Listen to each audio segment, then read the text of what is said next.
దేవతల పలుకులు ఆలకించిన పరమేశ్వరుడు తన వీర్యమును అగ్నిగుండంలో వదిలిపెట్టాడు.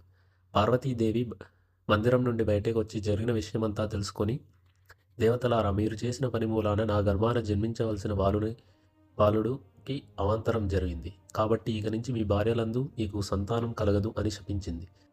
సప్తఋషులు దేవతల ప్రీతి కోసం యజ్ఞం చేస్తున్నారు. యజ్ఞం పూర్తి కావచ్చింది. సప్తఋషులు తమ భార్యలతో కలిసి పూర్ణాహుతులు అర్పిస్తున్నారు. అగ్ని యొక్క జ్వాలలో మునికాంతలు మొహాలు కలకలలాడుతున్నాయి. వారి అందచందాలు చూసి అగ్నిదేవుడు మోహపరవశుడయ్యాడు. విరాహ అగ్నిలో వేగిపోతున్నాడు. భర్త యొక్క పరిస్థితి అర్థం చేసుకుంది అగ్నిదేవుని భార్య అయిన స్వాహాదేవి. ఏ రకంగానైనా తన భర్తను శాంతిపరచాలని అనుకొని ఒక్కొక్కసారి ఒక్కొక్క ముని భార్య రూపం ధరించి అగ్నిదేవుని చేరి సుఖించింది.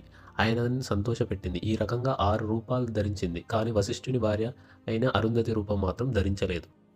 ఇలా 6 మునిపత్నుల రూపంలో అగ్నితో కలిసినప్పుడు అగ్నిలో దాగి ఉన్న శివుని వీర్యం 6 రూపాలుగా స్వాహాదేవి యందు ప్రవేశించింది.